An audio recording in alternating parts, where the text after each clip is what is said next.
Remember, tunatembea na ushirika wa meza ya Bwana mwezi huu. Make sure kama huna sababu za kutohudhuria ibada za mwezi huu, usikose.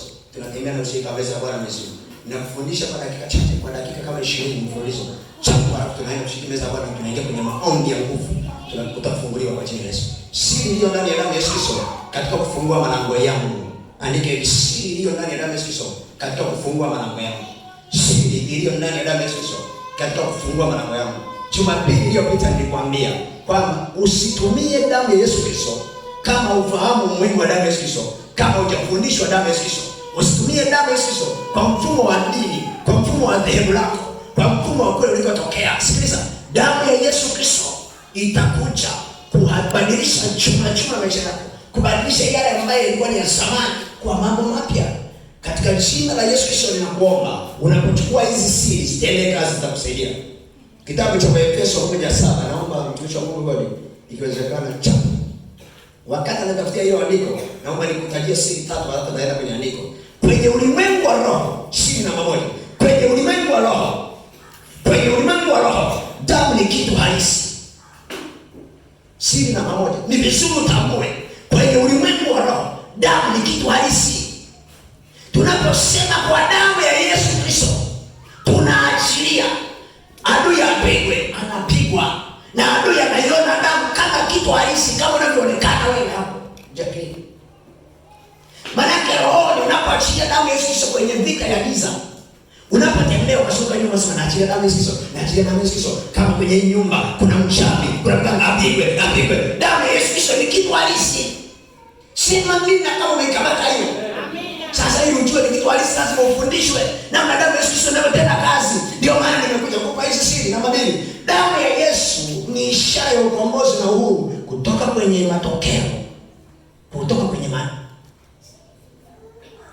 nini? Kutoka kwenye mateka ya adui. Nirudia mara mbili. Damu ya Yesu Kristo ni ishara ya ukombozi na uhuru kutoka kwenye mateka ya adui.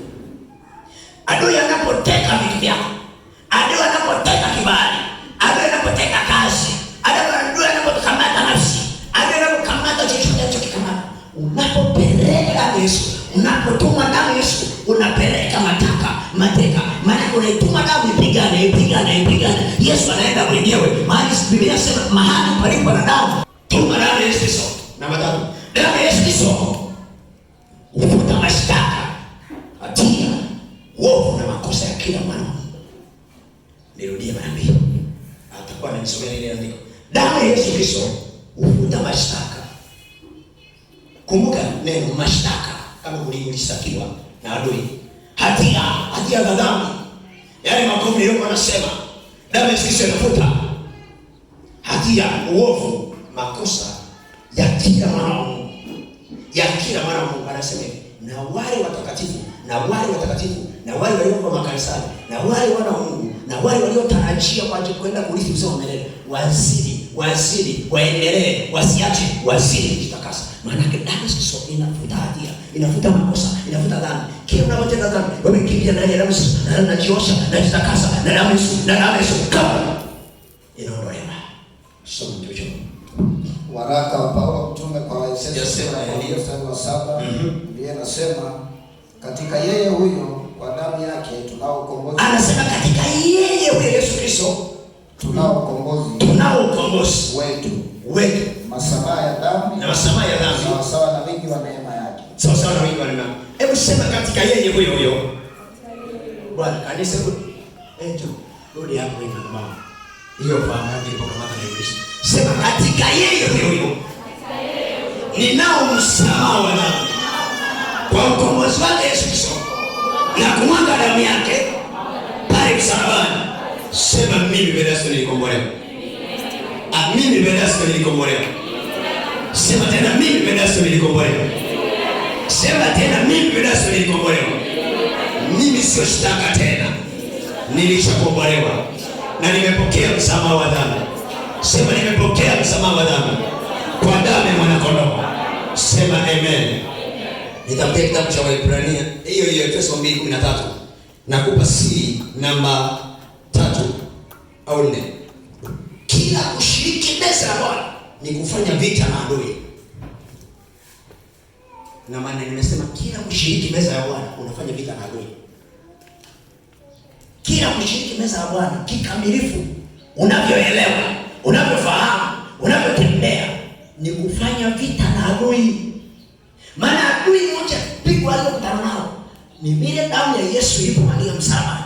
Unaposhiriki meza ya Bwana kiufunuo, unaposhiriki meza ya Bwana kwa imani, unaposhiriki meza ya Bwana kwa ila pati, kuna vita inafanyika, kuna nguvu inatokea, kuna mabadiliko yanakuja kwenye vita ya adui. Na mimi nataka nitangaze kwa jina la Yesu, chochote kilichokamata mateka maisha yako ya kiroho na kimwili, katika jina la Yesu Kristo Nazareti, unaposhiriki damu ya Yesu Kristo kwenye mwezi huu, kila adui apigwe kwa jina la Yesu. Bado sijaelewa. Nasema kila adui apigwe kwa jina la Yesu. Sema kila adui. Inua mkono wako mmoja kama askari. Sema kila adui aliyekamata maisha yangu ya kiroho, maisha yangu ya kimwili, maisha yangu ya kiuchumi, maisha yangu ya kiafya, mahusiano yangu, eneo lolote, sema adui, kamata moto. Mara ya kwanza, mara ya pili, mara ya tatu, maanisha tena kwa nguvu zote, kwa ufunuo, katika jina. Sema amina. Maana kila ushiriki unapeleka vita mbele kambi ya adui. Nisome kitu cha Mungu. Waefeso 2:13 Biblia inasema, lakini sasa, anasema lakini sasa katika Kristo Yesu ninyi mliokuwa mbali, anasema ninyi mliokuwa mbali hapo kwanza mmekuwa karibu kwa damu ya Kristo. Kwa damu ya Kristo. Hebu sema mimi niliyekuwa mbali kipindi kile cha giza. Sema sasa hivi, leo hii nilipokaa hapa nipo karibu na Kristo. Hebu maanisha, sema nipo karibu na Kristo. Sema Yesu ananipenda. Sema adui, usinitaabishe tena. Mimi nikisha kutupa mambo ya dhambi na hatia, mimi ni mwana wa Mungu, nipo karibu na Kristo. Sema amina kama umeelewa. Waebrania 9:22 unanitafutia. Damu ya Yesu ni pigo kwenye kambi ya adui. Maana yake ni pigo, unapeleka kipigo. Adui apigwe asipigwe? Waliokamata maisha yako wapigwe asipigwe? Wanaotufuatilia wapigwe asipigwe? Sema kwa damu ya Yesu. Sema tena kwa damu ya Yesu. Sema tena kwa damu ya Yesu.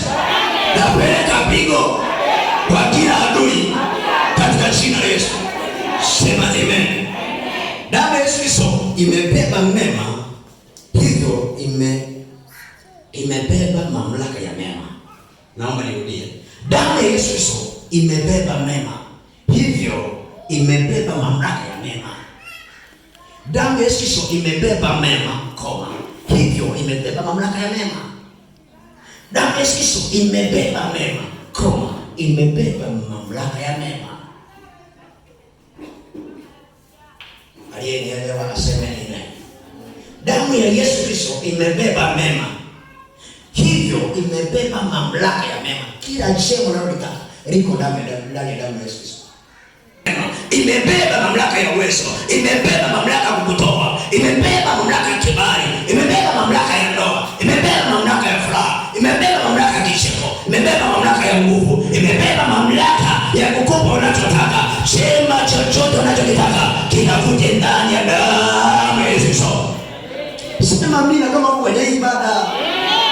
Nashangaa mtu mmoja anasinzia kwenye ibada. Hebu sema kila pepo iliyo karibu yangu, sema kimbia haraka sana kwa damu ya Yesu. Unasinziaje kwenye ibada nzuri kama hii? Hebu soma Ibrania 9:22. Ibrania 9:22 Biblia inasema, na katika Torati karibu vitu vyote husafishwa kwa damu. Anasema na katika Torati karibu vitu vyote vilisafishwa kwa damu. Na pasipo kumwaga damu, anasema na pasipo kumwaga damu hakuna ondoleo. Hakuna ondoleo. Maana yake nataka nikwambie nini? Damu ya Yesu Kristo ni agano kati ya mwana wa Mungu na Mungu mwenyewe. Maana yake Torati ilitumia damu za mbuzi, za ng'ombe na vitu vya kawaida. Kwa hiyo damu ya Yesu Kristo, kila kushiriki damu ya Yesu Kristo ni kufanya agano kati ya wewe mwana wa Mungu na Mungu mwenyewe. Andika hiyo siri. Yaani nimeshaongea siri nyingine. Yaani usisubiri niseme damu ya Yesu Kristo, hebu sikandike hivi. Kila kushiriki damu ya Yesu Kristo ni kufanya agano. Agano jipya alikuzaliwa, alikutokea isipokuwa mpaka damu ya Yesu imwagika. Na damu ya Yesu Kristo imwagika kuondolewa dhambi. Kila unapotenda dhambi, unavunja agano kati ya wewe na Mungu. Kila unaposhiriki damu ya Yesu Kristo, unatengeneza agano. Kuna mtu mmoja anajua amenielewa. Kila mtu anapofanya dhambi, anapofanya uovu, anapotenda makosa, anajidisconnect, anajiondoa kwenye agano kati yake na Mungu. Anaposhiriki damu, kila unaposhiriki damu, unapoenda kwenye meza ya Bwana kwa imani, unatengeneza agano, unarudisha agano, unarudisha ushirika, unarudisha umoja, unarudisha mshikamano, unarudisha furaha, unarudisha kicheko, unarudisha neema, unarudisha utukufu uliokuwa umepotea mbele za Bwana. Na hiyo damu ya kupatanisha upya katika jina la Yesu. Sema amen. Hebu sema kwa kushiriki damu ya Yesu. Jamani, naomba tuwe pamoja. Sema kwa kushiriki damu ya Yesu. Siku ya leo kuna agano langu. Sema kuna agano langu linatengenezwa upya. Kitabu cha Ufunuo 12:11. Damu ya Yesu Kristo huondoa vizuizi vya kila namna. Damu ya Yesu Kristo huondoa vizuizi. Siri iliyo ndani ya damu ya Yesu Kristo. Damu ya Yesu Kristo huondoa vizuizi. Kitabu cha Ufunuo 12:11. Nao wakamshinda kwa damu ya mwana kondoo. Asema nao wakamshinda kwa damu ya mwana kondoo. Na kwa neno la ushuhuda. Na kwa neno la ushuhuda. Na kwa neno la ushuhuda wao. Ambao hawakupenda maisha yao hata kufa. Yes. Anasema damu ya Yesu Kristo huondoa kila kizuizi. Damu ya Yesu Kristo huondoa kila kizuizi. Manake mahali penye kizuizi, damu ya Yesu Kristo inakwenda kumkamata adui, inakwenda kukamata kila nguvu na kufanya vita kwa niaba yako ili wewe upate kushinda katika jina la Yesu aliye hai. Nguvu iliyo kwenye damu ya Yesu Kristo hufuata matamko na maneno yako. Kwa nini siri iliyo ndani ya damu ya Yesu Kristo? Nguvu iliyo ndani ya damu ya Yesu Kristo hufuata ni mkondo, matamko na maneno yako. Ndani ya mabano, narudia, nguvu iliyo ndani ya damu ya Yesu Kristo hufuata matamko au maneno ya kinywa chako. Maraki usitumie damu ya Yesu. Ile tahadhari. Usitumie damu ya Yesu bila kusema chochote. Unapotumia damu ya Yesu bila kusema chochote, ni kama umekula tu maharage na chapati. Haina kama chochote. Sikiza. Damu ya Yesu Kristo hufuata matamko na maneno ya kinywa chako. Unaielekeza damu wapi itende kazi. Unaielekeza damu itakase wapi. Unaielekeza damu ipigane vita gani. Unaielekeza damu ikupiganie wapi. Unaielekeza damu iseme mema, inene mema wapi. Halo?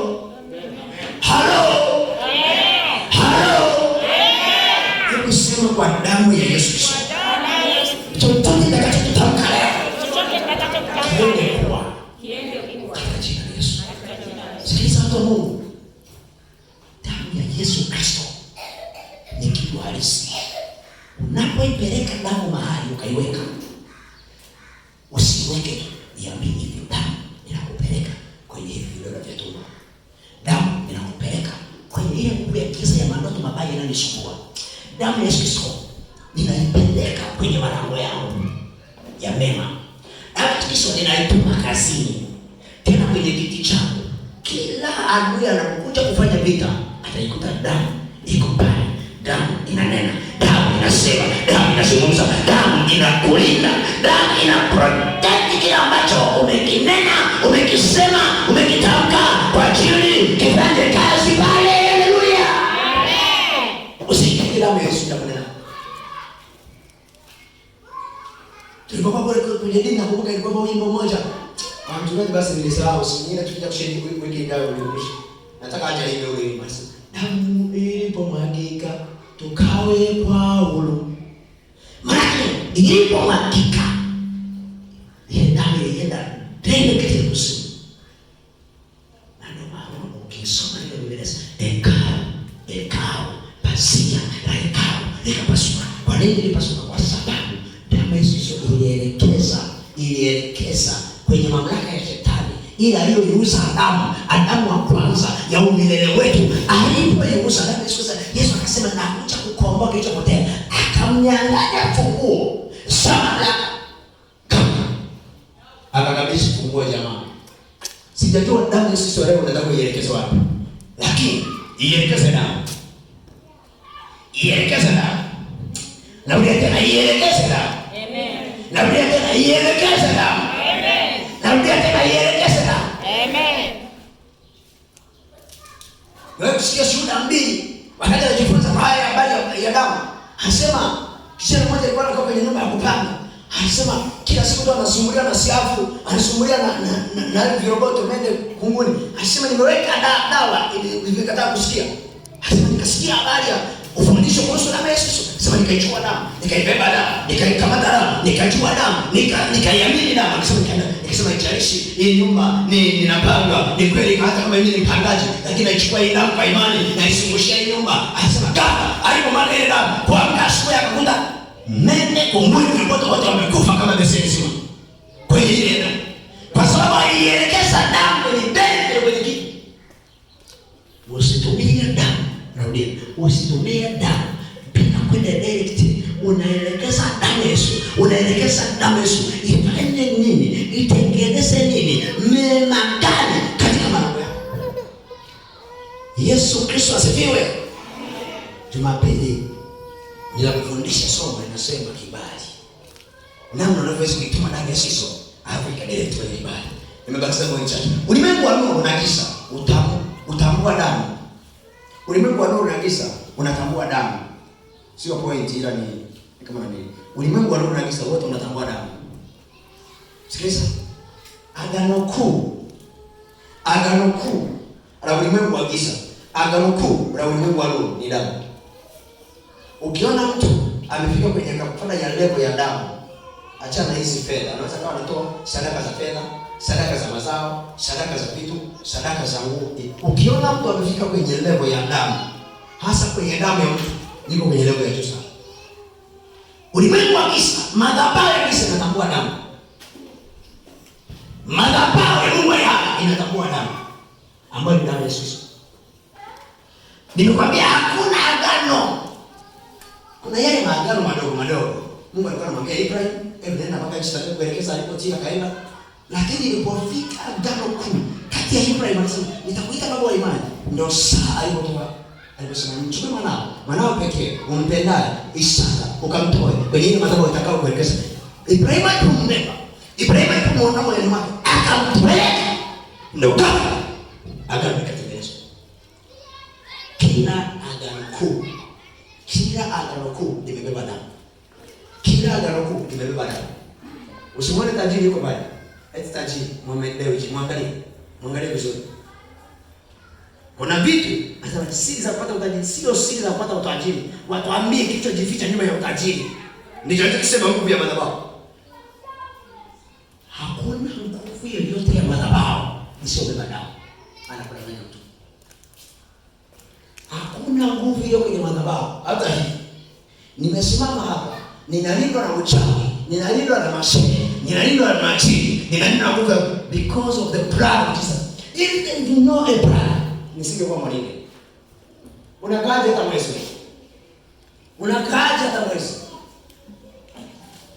mwezi kumaliza. Tena utakumeza mbichi mzima. Unakumbuka?